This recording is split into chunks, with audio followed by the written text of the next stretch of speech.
Last week, a train jogger, Rajalakshmi Ramakrishnan, died in an accident while she was on a morning run near Worli, Delhi. So this brings out a larger question as to how safe is the city for walkers, joggers, even regular pedestrians. What is the city's walkability index?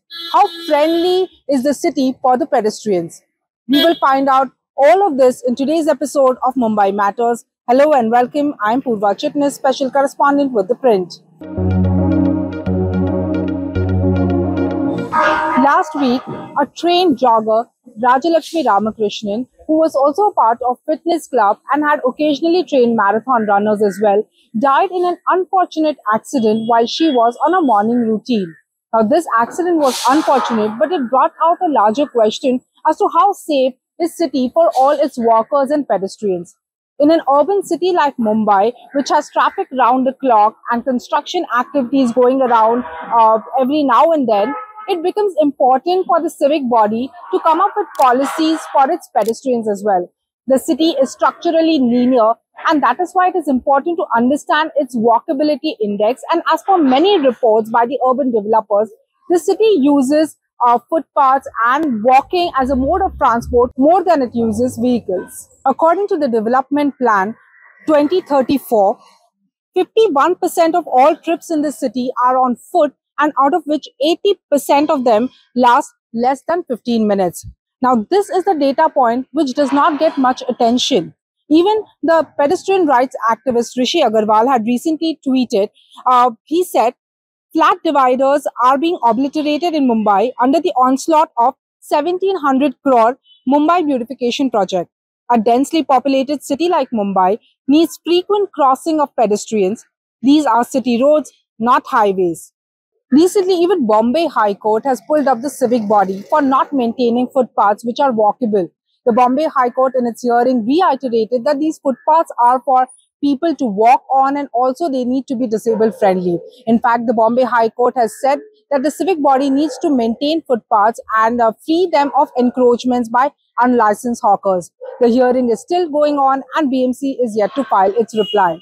Time and again, BMC has been making policies to make these footpaths pedestrian friendly. In 2014, the corporation came out with a draft for Pedestrian First footpath guidelines, where there were certain guidelines to make these footpaths pedestrian friendly and better. Now, what are these guidelines? According to these guidelines, footpath surface should be free from cracks and uneven bumps. It should be free from obstructions like electric poles, garbage bins, etc. They need to be encroachment free.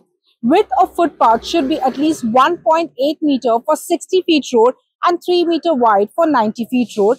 It should be wheelchair friendly. And one of the noted features was the use of paver blocks, and that was allowed in 2014.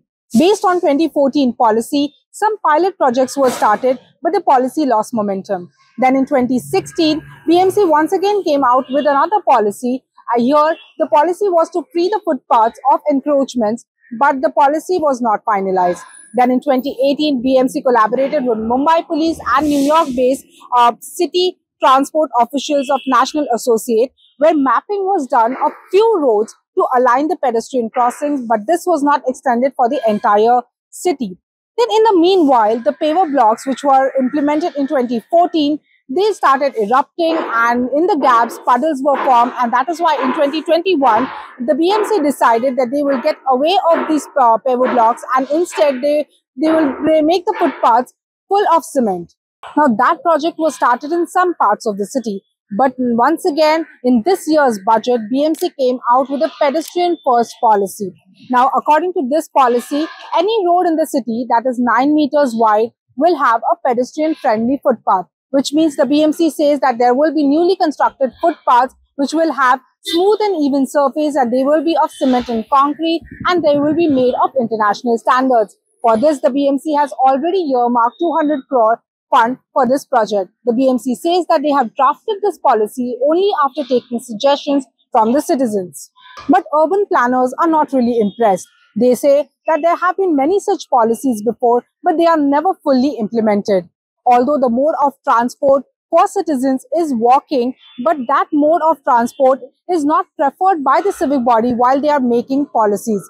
And that is why, until and unless these policies are not implemented in letter and spirit, they will continue to remain on paper. That's all we have for you in this episode of Mumbai Matters. We will be back with more such episodes, so keep tuning in. This is me, Purva Chitnis, signing off for The Print.